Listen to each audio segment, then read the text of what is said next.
Welcome to the Hastings Shadmehry Show. I'm Andy Hastings. And I'm Mali Shadmehry. Together, we own Hastings Shadmehry, an Atlanta-based law firm specializing in family law. This is a space where we talk all things family law and all topics that touch the area of family law, from divorce to custody to self-growth, personal empowerment, and more. We bring you the truth, from our wolf pack to yours. Hello, everyone, and welcome to the Hastings Shadmehry Show. I'm Kendall Walker, client experience here at Hastings Shadmehry Family Law. And today, I'm with the lovely Mali Shadmehry. Hi, Mali. Hi, Kendall. Hi, everybody. It's hard for me to sit here and not be the one talking. I know. But we're going to have another host today. Yeah. So in our last episode, I interviewed Andy. And as a way to kick off the new season, we are going to interview both of the partners. So the other partner that's name is on the door is Mali. Yay! So, Mali, let's start out like we always do. And tell me, do you feel like a warrior or a diplomat today?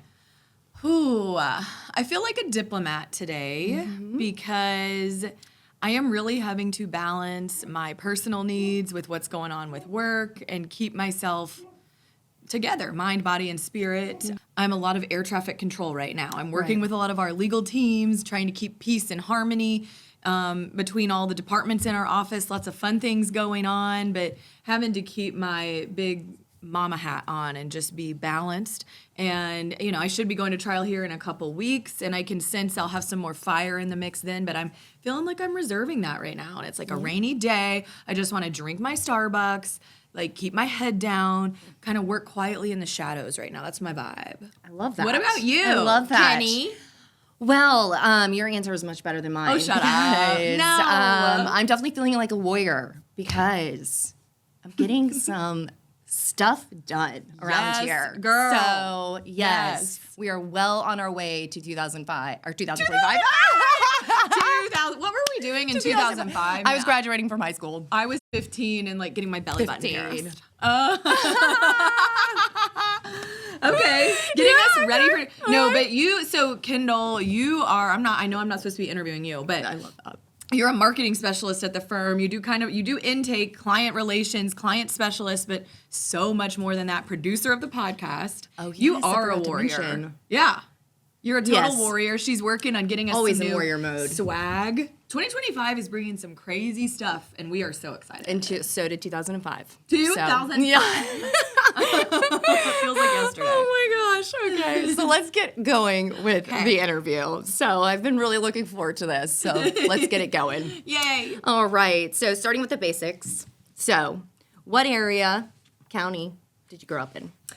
I grew up in Forsyth County, Georgia, Cumming, Georgia. I moved there when I was 7. Before that, I was born in like Atlanta, in Norcross, only child at first. I'm the oldest of 3. So I was an only child for 5 years, and we lived in Norcross.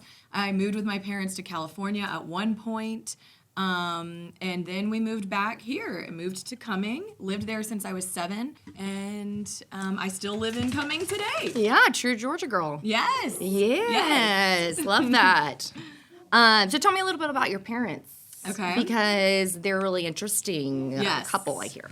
Yes, they are. My mom, my mom's fully retired, but she was an ESOL teacher. Oh, wow. So she worked for Forsyth County Schools for the majority of her career. She taught ESOL. I didn't know that. My mom is very cultured. She is the coolest spirit. She was the type of mom that, she worked so hard, but also taught us how to have fun.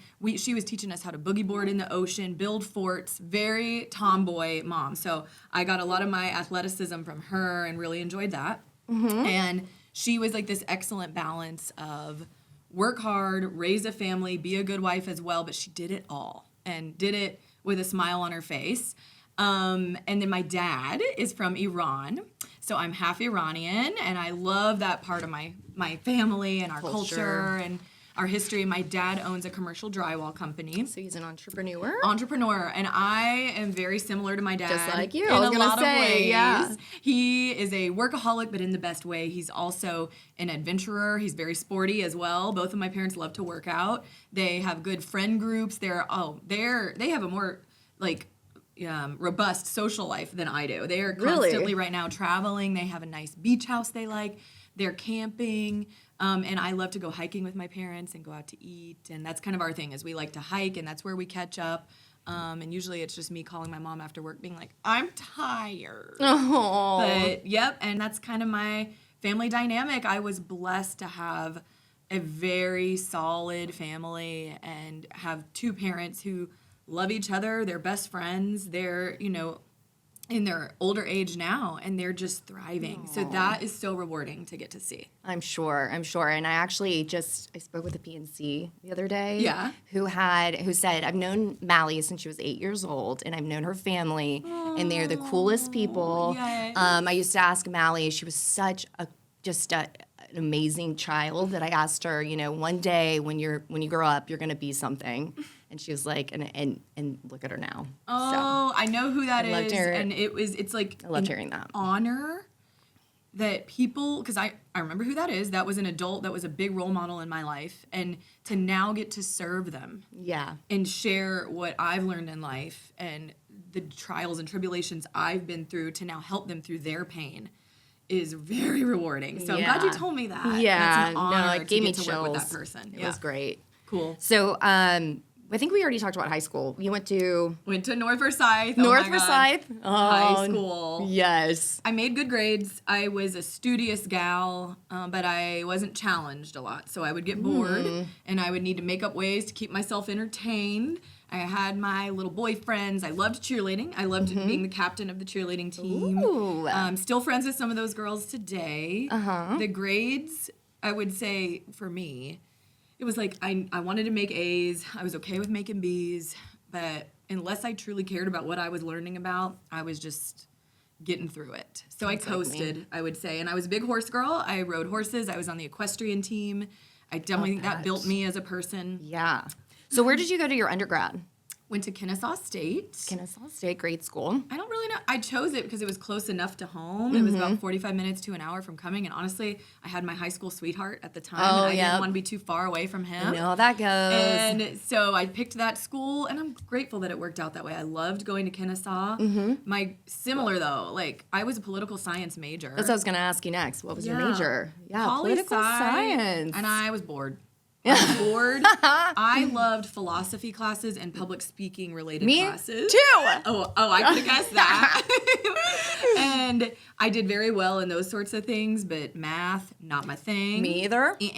Don't ask us to do math. I did enough to get the good grades to make it to law school, but again, there was just a small handful of classes that I felt like I was really invested in. Otherwise, working out was always my thing. I was running marathons by the time I got to college. I had always worked out through high school. Then college, I was also on the college equestrian team. Loved that.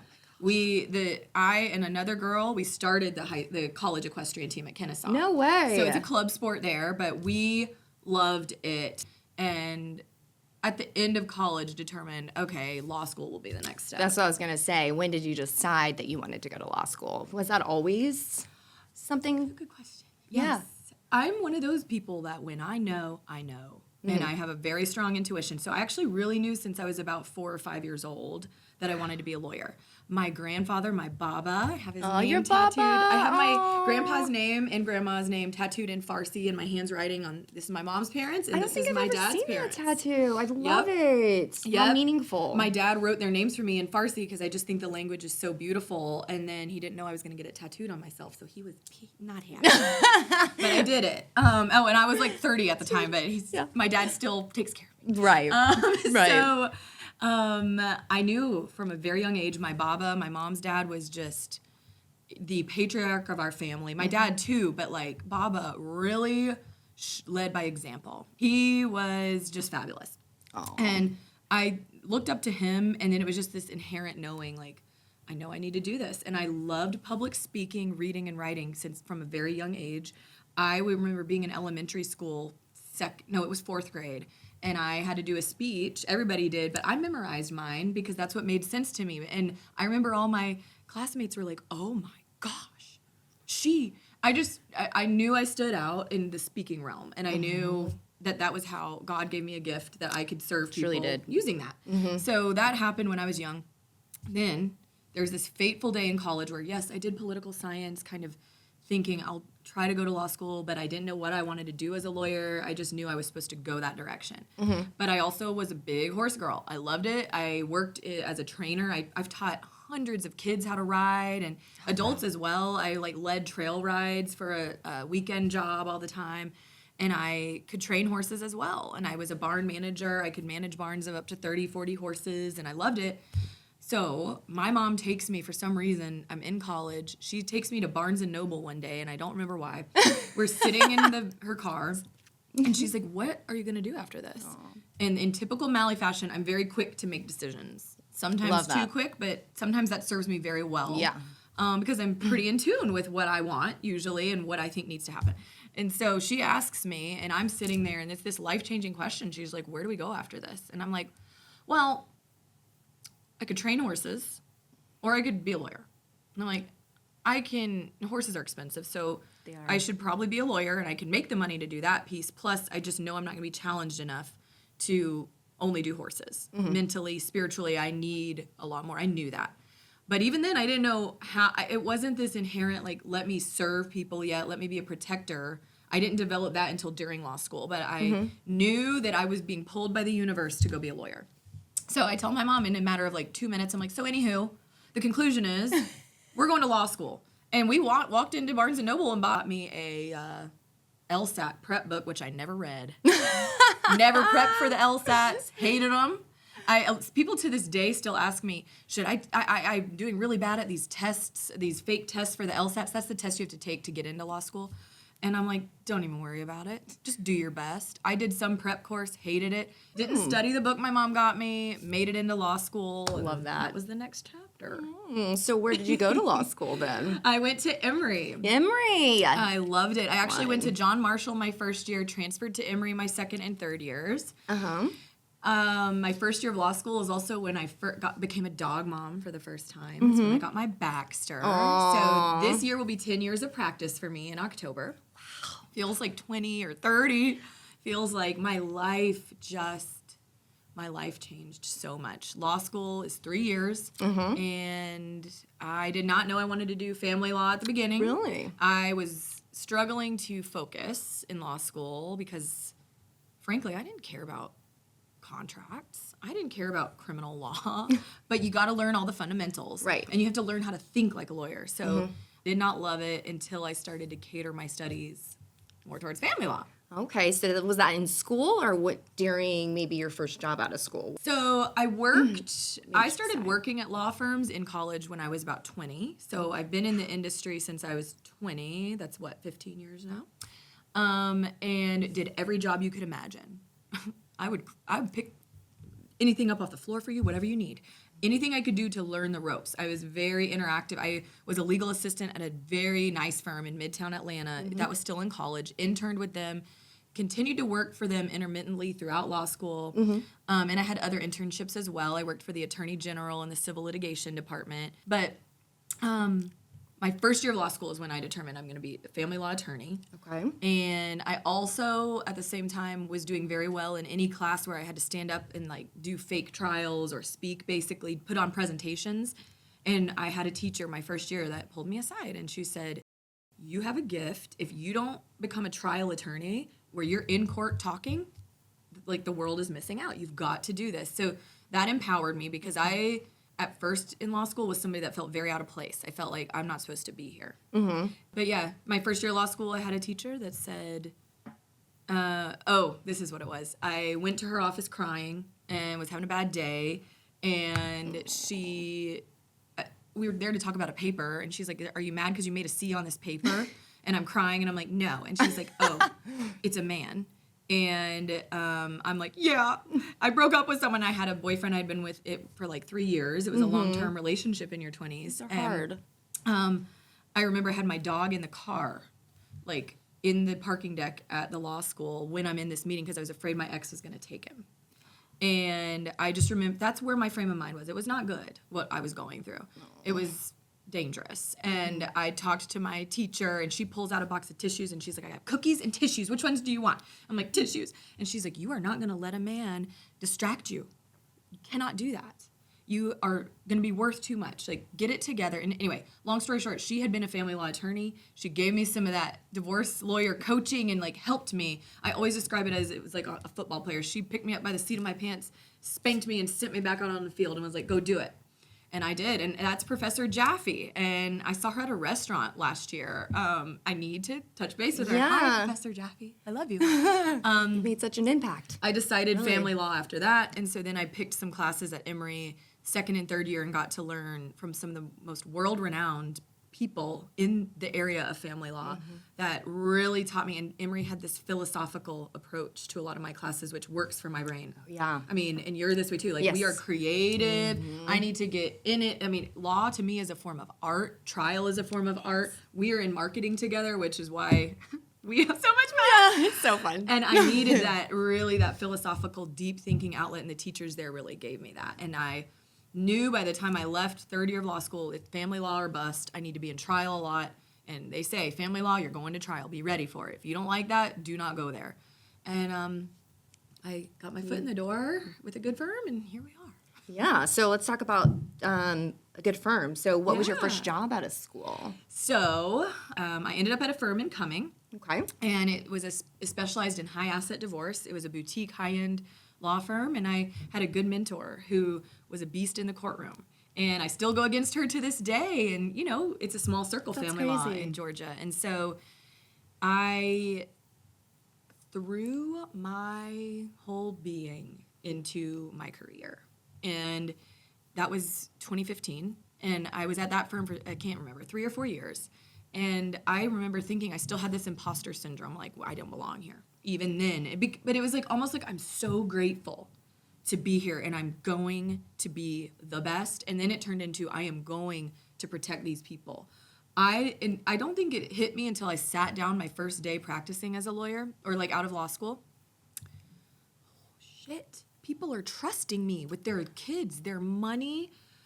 I've always been a protector, but it did not all come to fruition for me where I really saw it until I sat down first day as a lawyer and said, oh, okay, we're here. We're not just Mali getting somewhere anymore. We're here, Mali, protecting people.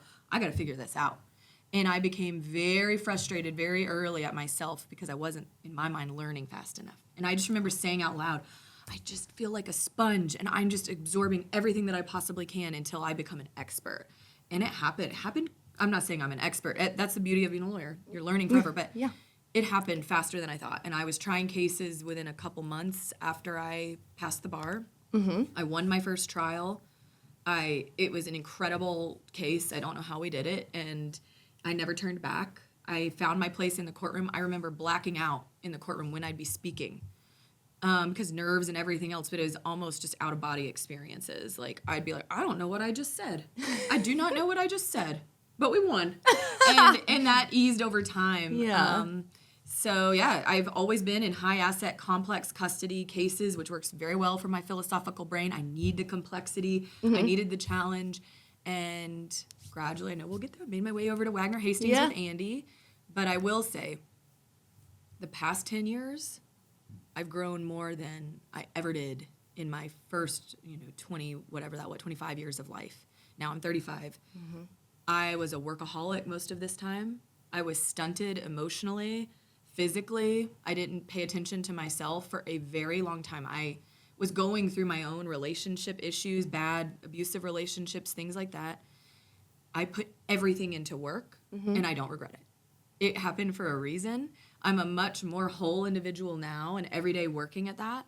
But I was a machine for a very long time, and I went and tried so many cases, huge cases, got the experience under my belt. And I think that's now why you're seeing my career is balancing out a little more. When did you get your start with Andy?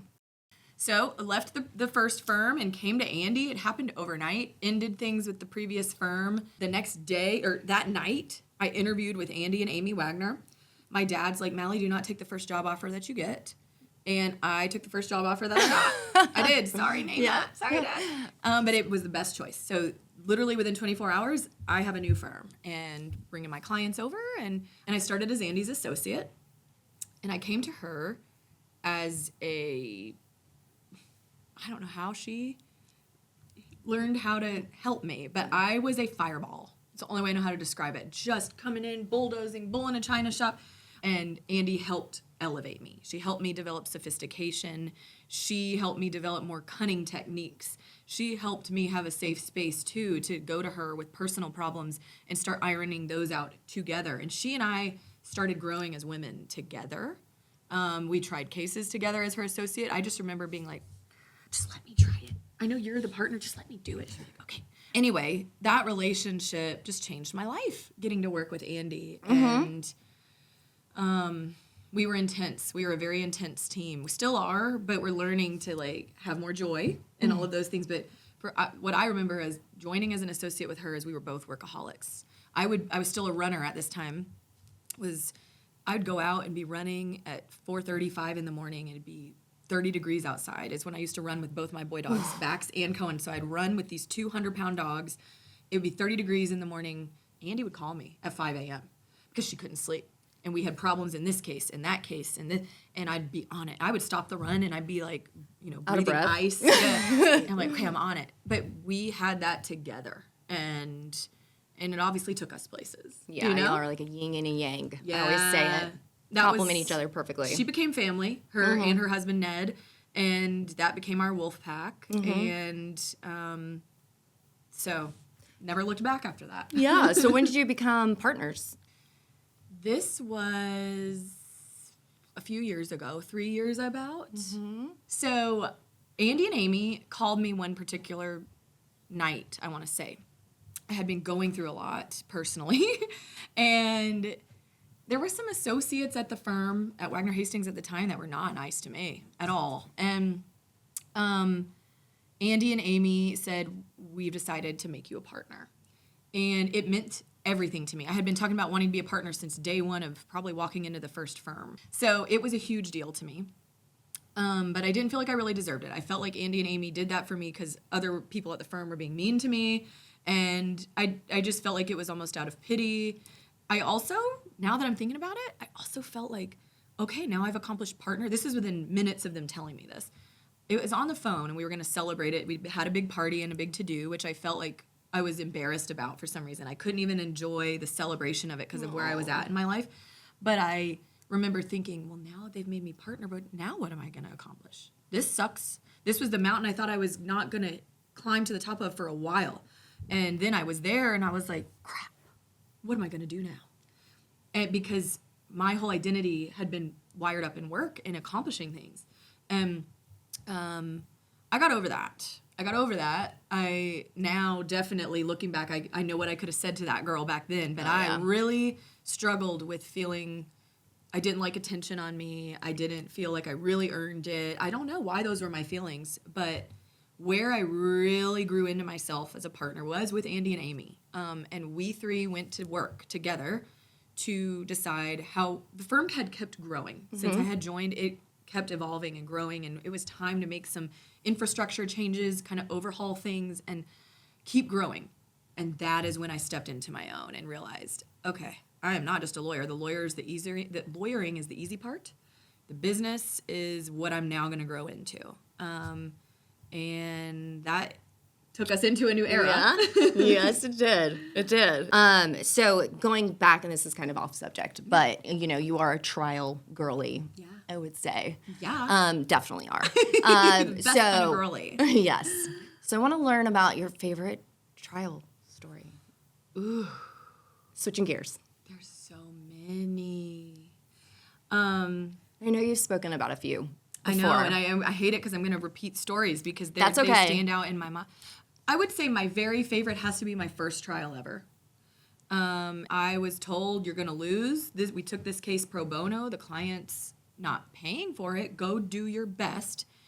But the law is not really in our favor. We were asking that the court deny a legitimation, asking a court to sever legal rights between a dad and a child, and client couldn't speak English. We had to have interpreters. Like, this trial was complicated, and it was days long, and I blacked out. I remember walking up the courthouse stairs with my boss and thinking, she was with me, and I'm thankful for that, but I was doing it. I just remember thinking, why did I pick this as my career? This is going to impact this child's whole life. What did I do? I remember my boss saying, what are you going to say for your closing? Do you want to practice it in front of me? And me not being able to speak English. I was stuttering. I was like, I don't know what I'm going to say. Even though of course I had outlines and things. I couldn't even talk. But when I got up there in that courtroom, as soon as I stood up, everything just flowed like magic. And hard work and preparation gets you there. Yeah. You don't just go to court and it's magic, okay? I had blood, sweat, and tears prepped. But when I stood up, it just flowed. And again, I blacked out. Didn't remember anything I even said. My boss was there. She was crying by the end of it. Aww. And we won. I have so many thoughts going through my head right now of so many clients I've sat beside in court in their scariest moments of their life. And I've got my little lip gloss on the table and my pens, and this is our warrior. This is our battlefield. And I can so see it. It's too intimate and vulnerable that I would ever share their intimate details here, because there's a lot of trials I could say that are my favorite. The bottom line is, every time I've ever walked into court, I have walked in as prepared as I would want someone else to be for me if my life was in their hands. And that's worth every sacrifice I've ever had to make in my personal life, and the grind and everything, the blood, sweat, and tears, to be able to sit there with people and say, we are perfectly prepared to the very best of my ability. That's what makes me a trial girly. And any trial girlies out there, they're going to know, they relate, that it takes everything out of you. And I know we chose this career, but if you're doing it right, you should need a day off after you do a trial like that. You will not emotionally be the same until about a week after. That's why here with our lawyers, we do try to prioritize teaching balance. And mind, body, spirit, you got to have it all, because you cannot go be a warrior in the courtroom and attack people for a living, be an attack dog, and be cunning while you do it, and look good while you do it. It's a lot of pressure. So Only imagine. I'm very passionate about, family law attorneys taking care of themselves, because it's not an easy job. It's very true. Very true. So is there any aspect of family law that is your absolute favorite, would you say? So number one, it's definitely trial. It's just it's the art of trial. It's preparing, it's delivering, it's connecting with a jury or a judge, and it's that. It's just this out-of-body experience. Trial, 100%. I was put on the planet to do it. That's number one. And number two, with my owner hat and mentor hat now, I love teaching what I know to other lawyers and mentoring them they don't have to be a Mali. They're not going to be a Mali. They're not going to be an Andy. I really enjoy studying how do my people tick, my lawyers, and what can I do to speed them up in their journey and let them learn things faster than I did and get them to a very happy place. Like, I really enjoy that. I love that, and you do a great job of it. It is thrilling to see them succeed in the courtroom. Those are my faves. Well, let's talk about the Bar Association now, the Forsyth Bar Association. Yes! So, tell me about your work with them. The past few years, I've been an officer of the bar. I've been, I think, a treasurer at one point, vice president at one point. I've been the president for a couple of years now. And the Bar Association is a conglomeration. It's a nonprofit organization of lawyers. And it's Forsyth County, where I'm from, so it has a lot of meaning to it for me. And I get to work with the judges and all of the leaders in Forsyth County to do this. And we meet monthly for general members. I have committees and other officers who now work with me. And I basically, we've been overhauling the bar for the past couple of years, just like we've done with the firm. I've been doing it with the bar at the same time. And so I have been absolutely loving seeing myself evolve as a leader in the legal community and invest my time and skill somewhere other than just us, our firm, myself. And it's, it allows lawyers in Forsyth County to come together, have camaraderie. I've been talking about feeling out of place. Probably a lot of people wouldn't expect that, I would say. I know I come across very confident in all those things. But I honestly I have started to feel so finally in my own space, like I belong somewhere after working with the bar for the past 2 years. I'm excited to go to the meetings and be around other driven energies and intelligent people that just want to see progress in the world and do good in the world. It's inspiring to be in that space. And it's inspiring to watch. And you get to help so much. Yes, you have literally been on stage with me with a microphone in hand with me. I have. That is in front of hundreds of people for the bar. We put on these big events throughout the year, and just Kendall, I was telling someone that just yesterday. You can give Kendall a microphone and she'll get on stage with you and wing it with you. And that's what we did. Let's do it, Okay, so do you still ride horses, by the way? I just want to get off subject again because I've been thinking about that ever since you said that. Let me talk about fun things. Yes. Horses. I don't ride regularly, but I am a horse girl forever. I do see horses in my future. I'd love, whenever I move, to be close to some places where I could board a horse or one day have my own property. So I don't ride. I don't compete. I did eventing, dressage, hunter jumpers forever since I was 5. At age 5 is when I started riding and started competing even then. And I got 5th place at my first horse show, which meant I got a pink ribbon. So I was excited about that. And my birthday is April 5th. So 5 is my lucky number. Wow. Mm-hmm.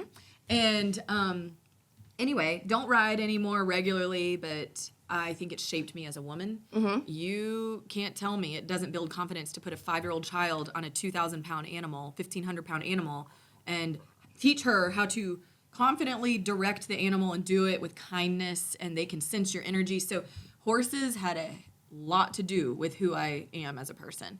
And but no, bodybuilding is really my thing. It was marathon running, and it shifted to bodybuilding. Yes. In the past 3 years, I shifted this way. Mm-hmm. I was going to go into that because you have got your own social media presence, if you will, and as something of you're kind of a fitness influencer, I would say. Maybe not really, but yes.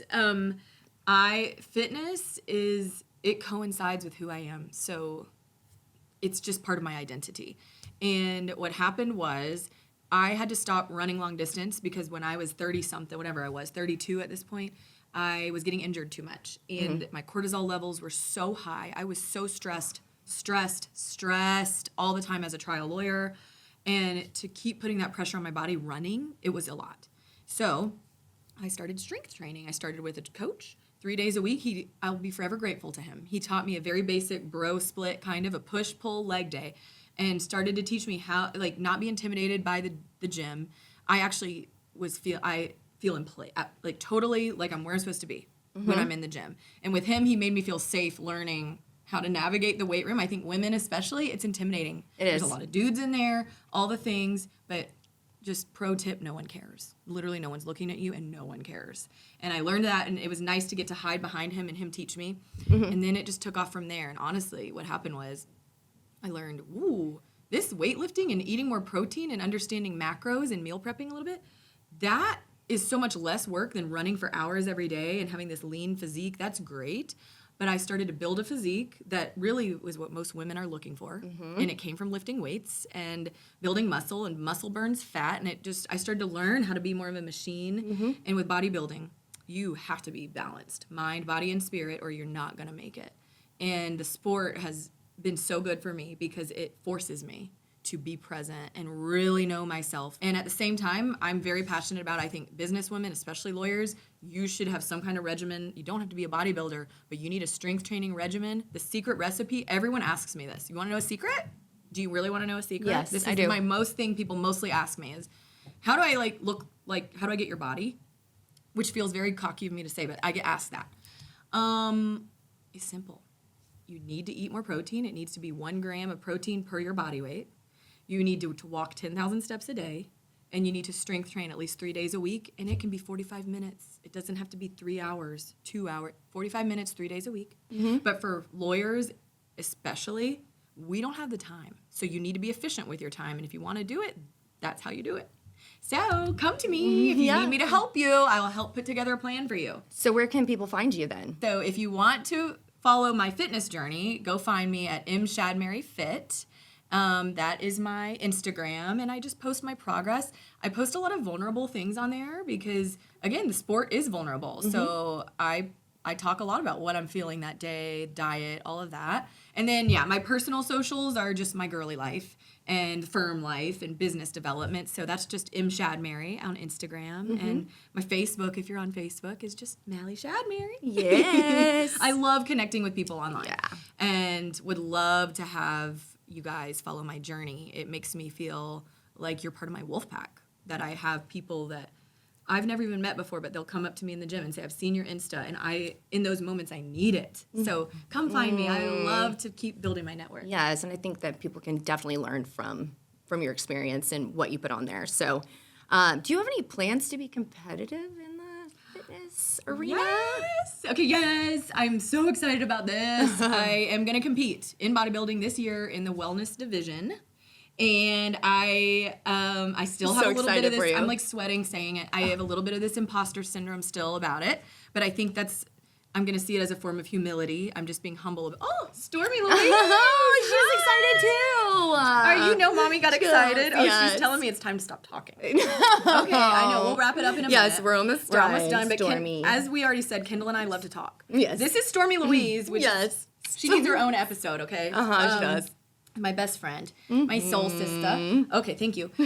Yes, I'm going to compete in the wellness division this year. I'm training with my coach, Lloyd Herford. He owns Rise Athletic Club out in Gainesville, and he is critical. I work with some great professionals, therapists, business therapists, coaches, but Lloyd is my coach as well. And that's another thing I would say is if you're wanting to get fit and you're a busy career person, you need a trainer. Get a trainer. Let them write the program for you. But anyway, I don't know when the competition's going to be. I was going to ask that next. I'm still in my growing phase, so I'm trying to put on as much, little bit more muscle as I possibly can. And then we're going to shred. We're going to get lean. And I have been practicing my posing, which is a hoot. Oh my gosh, I gotta get see in it. those heels, and I'm like, oh, and I'm a heel girl, okay? Yeah. But it is, you have to be in flex. touch with your femininity to do this, which is so interesting because you have this hard body and you're working hard in the gym and you're structured and disciplined. But then you got to be in touch with the soft side and be able to do these beautiful poses. And I have met some of the most incredible people so far on the way. So I am really excited. That's awesome. I'll keep you all posted and be ready. There's going to be some episodes where I'm going to have a diet face, we call it. You might see me look different later on, and that's temporary. So you'll get to be on for the journey whether you want to be or not. I'm so excited. I'm so excited. Thank you, Kenny. Yes. And since Stormy just came over and said hello, you're also a dog mom. So tell us about your babies because it's not only Stormy. No, I have my Cohen Bear. He is a shepherd mix. He's 100 pound. Well, he's actually lost some weight. We did some steps and diet work with him, so he's 87 pounds. He's 10 years old. 87 pounds. 10 years old this year, and he is aging backwards, and I'm so thankful. Aww. He is my floofy prince. He loves to fetch. He just lets me hug him. He knows when I'm having a day, and I sit on the floor, and I just hug that boy, and he is perfect. Big little baby. He always smells so like sweet. cologne. I do not, dogs have a scent. He smells like cologne. No way. But he's not a work boy. He gets anxiety. He's scared of thunderstorms, so I don't bring him to work. But he is my main walking buddy, and we hike a lot. And then Stormy Louise is my literal twin. My just twin. She comes and does everything with me. She goes to therapy with me. She comes to work. Oh, she does. She's a rescue, and She's everything. she's 3 years old this year.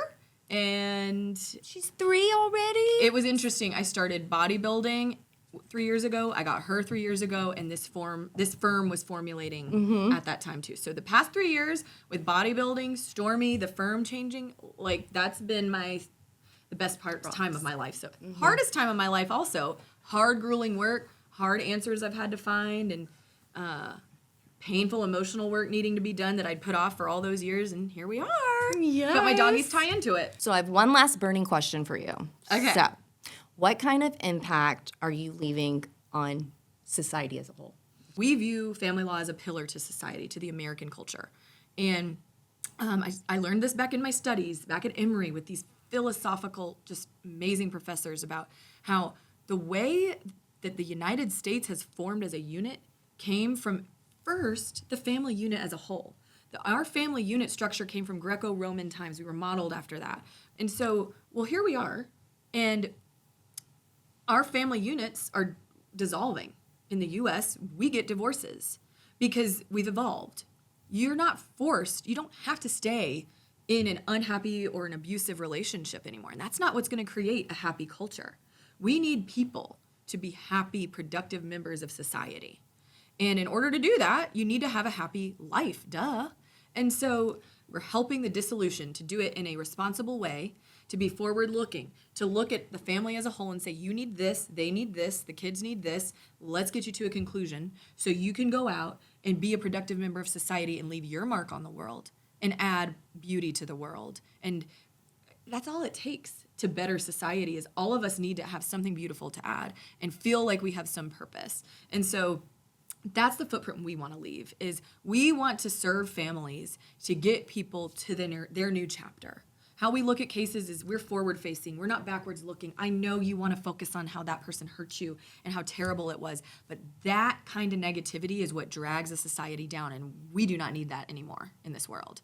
So that's our goal, is let's paint a picture for families. It's going to look different for everyone, but let's help people find beauty and brightness and see our culture continue to thrive and continue to evolve after all these years. That's what we want. It's beautiful. That was profound. I think that's a great way to end the show because that was great. So, yes, of course. No, that was beautiful. So, and to all of you, thank you so much for joining us. I hope you enjoyed the show. And be sure to like and subscribe on Spotify, YouTube, Apple Podcast, and iHeartRadio. Yeah, and you can also find us on social media on Facebook, Instagram, TikTok at Hastings Shadmehry. Yeah. So. And find me and Kendall on our personal socials. We'd love to have you. Yes, absolutely. Absolutely. We also entertaining. need to add that we have that new email address for the podcast, so you can send in your questions, maybe give us some topics to discuss, anything you're interested in, and you can find you can email us at podcast@hsfamilylaw.com. Please email us with your questions. Please. And once again, thank you, and we'll see you next time.